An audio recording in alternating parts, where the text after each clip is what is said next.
In China, the story of Yu the Great controlling the floods is well known. Similarly, in Shanghai, there's a place that demonstrates the water management project in the Yangtze River Delta, contributing to economic growth. This is the Yuan Dynasty Water Gate site, dating back over 700 years. This site is one of the 3 major underground water engineering sites discovered in China and is the largest, best preserved, and most intricately constructed. In 2006, it was selected as one of the top 10 archaeological discoveries in China. Shanghai is close to Tai Lake, and the Tai Lake Basin has always undertaken the important task of transporting grain from the south to the north. However, due to its unique geographical features, Tai Lake is prone to tidal backflow and waterlogging. If Tai Lake is considered a huge reservoir, then the Wusong River is the most important waterway that drains this reservoir to the east towards the sea. The lower reaches of the Wusong River are affected by tidal actions, leading to the accumulation of a large amount of sediment in the river which cannot be cleared in time, resulting in siltation. According to records, the width of the Wusong River was 20 li during the Tang Dynasty.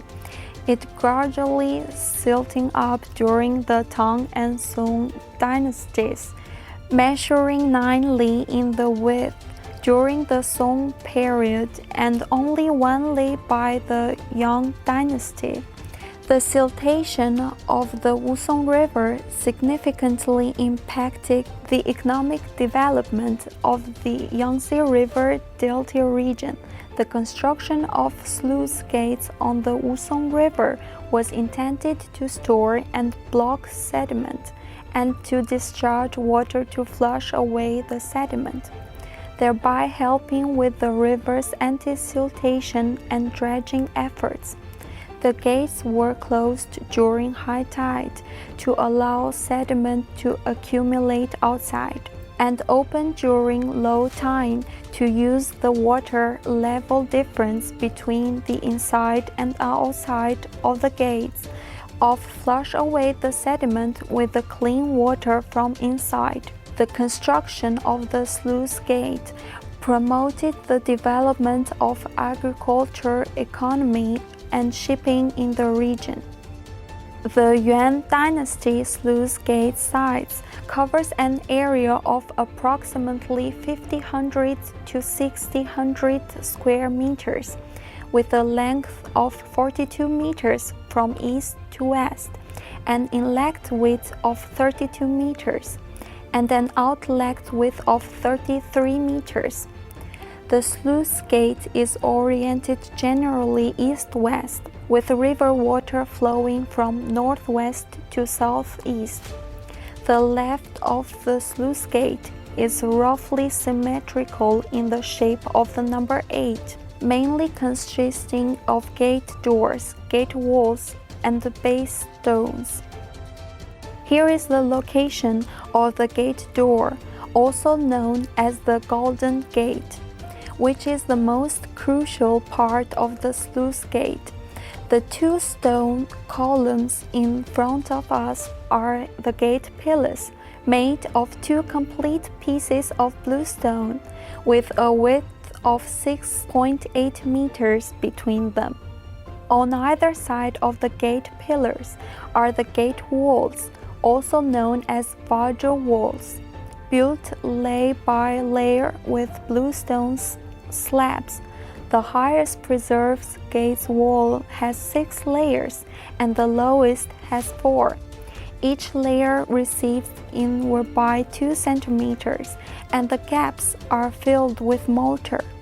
The base stones, also known as water crossing stone, are laid with bluestone slabs. Iron ingots are embedded between the slabs to prevent displacement, and the gaps between the slabs are filled with mortar to prevent seepage.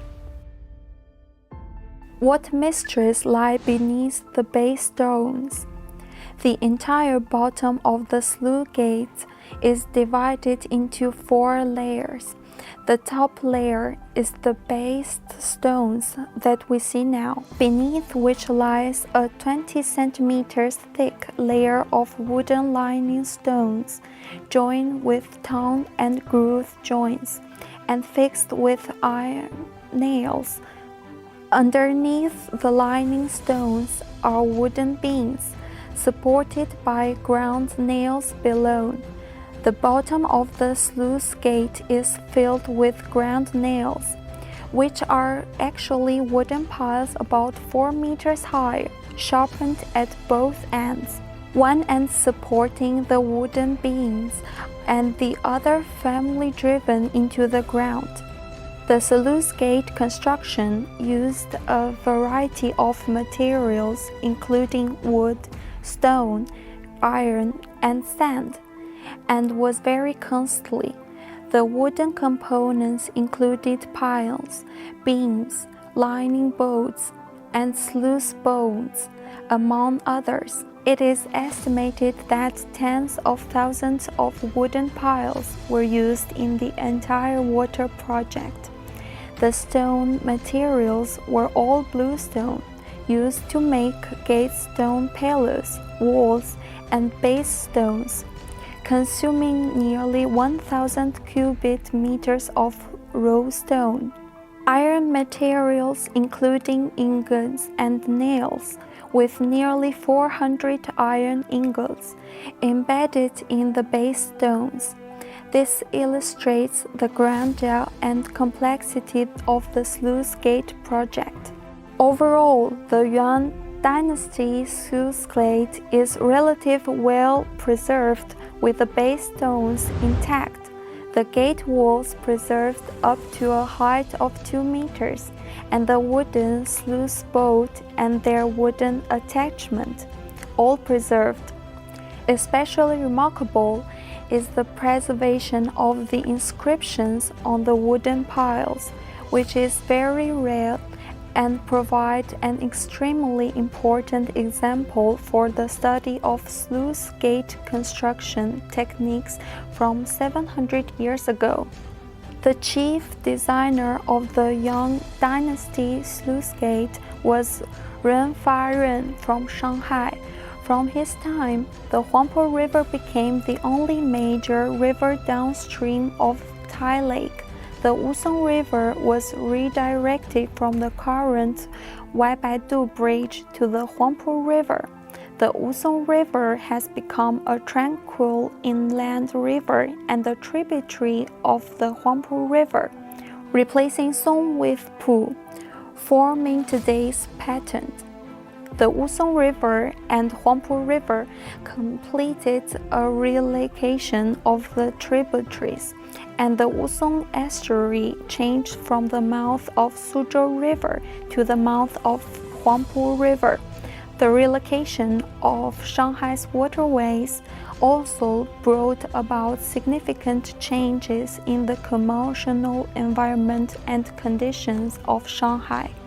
At the same time, as a key economic region, Jiading, Shanghai, and other places have dragged thousands of miles of waterways according to lay statistics, which can irrigate hundreds of thousands of acres of fertile land.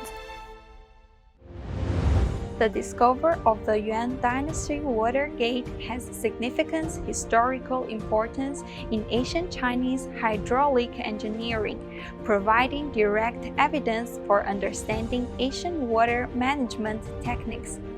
It has significant scientific value for studying ancient Chinese water conservancy engineering, especially the water conservancy engineering in the Jiangnan region during the Song and Yuan dynasties, the historical changes in the Wusong River basin, and the economic growth of the Yangtze River Delta region.